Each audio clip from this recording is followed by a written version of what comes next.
Welcome to the Young Crones Cafe, where you can get a magic brew full of all sorts of information, both witchy and practical. Grab a cup of coffee and join us. I'm Elizabeth, a wordsmith.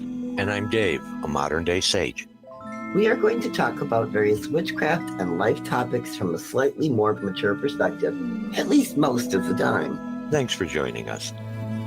Here's a little something from the Young Crones Cafe to get you through until our next regularly scheduled episode.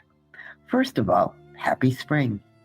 Yesterday was the vernal, aka spring equinox, where we experienced equal amounts of daylight and night. It is one of 2 days of the year, the other one occurring in the autumn, where we have that perfect balance for just a moment of projective and receptive energies around us. Where we live and practice, we are still in the middle of winter in that respect. There's snow on the ground. We're actually supposed to hit 50 at some point over the next couple of days, and then of course it will rain. And snow is not done for the year, but can be a time of hope, because we know that spring is actually started according to the calendar, and that eventually things will warm up, the snow will melt, and things will turn green. For those of us on the path, it is a time to acknowledge that point of balance, that solar energy occurrence, and then move forward. We are actually in the middle of what we call the times of Candlemas that started late January, early February, and will continue until May, when we'll start celebrating the times of Beltane. At this time of year, we often work with the energy of fire, that source of creativity and inspiration. This is a good time of year to start making plans for things that you're going to do over the coming month, where it's warmer and we have more energy to be active and do, as opposed to being introspective, which we associate more with the dark times of the year. We think the equinox is important to acknowledge because it reminds us of the need for balance in our lives in all areas, and especially between our magical and mundane. It is very easy if we want to get caught up in one or the other, especially the mundane, where the demands of day-to-day life tend to overwhelm more frequently than others. On the magical side of things, we're likely to celebrate things like the times of, or acknowledge the solstices and equinoxes, do the occasional moon ritual. But what are we doing more on a daily basis to bring some magic into our lives? You could set your intent for the day by lighting a candle. Pause at some point and take 3 deep breaths to remember that you are a sacred 3 of body, mind, and spirit. Or even watch out for those synchronicities that we have talked about, in terms of those seeming coincidences that suddenly, when you put them all together, remind you that the universe is kind of aware of you and might be trying to get your attention.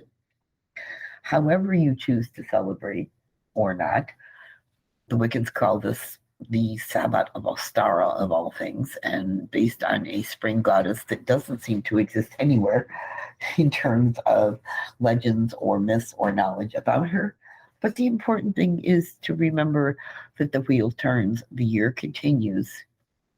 The weather will change, things will get better, it'll get lighter and lighter, and then darker and darker, just like it is supposed to.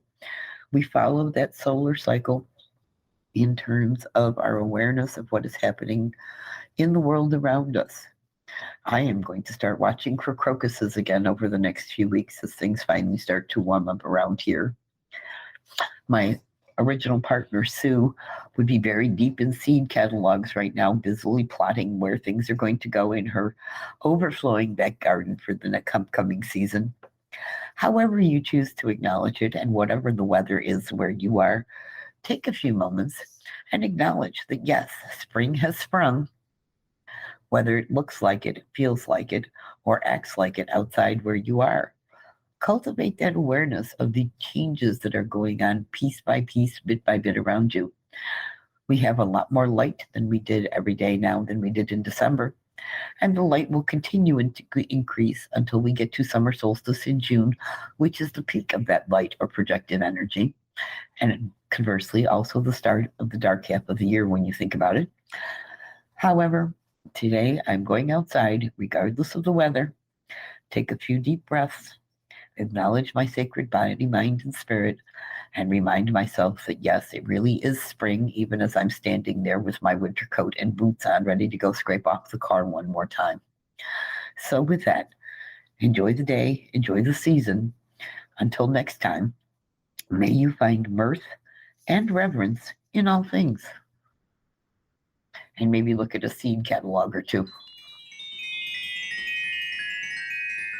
Well, it looks like the coffee cups are empty for this week.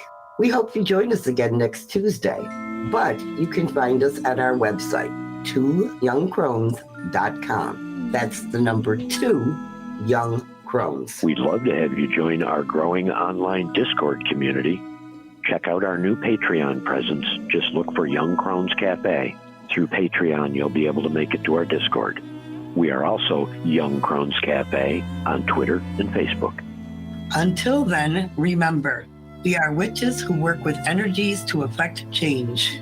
We are believers in both immanent and transcendent divine. We are celebrants of the passage of the solar and lunar cycles. We are hedge walkers who pass back and forth between the worlds of the magical and the mundane. We are seekers of knowledge. And we are walkers of a spiritual tradition we call the Path. So mote it be. So mote it be.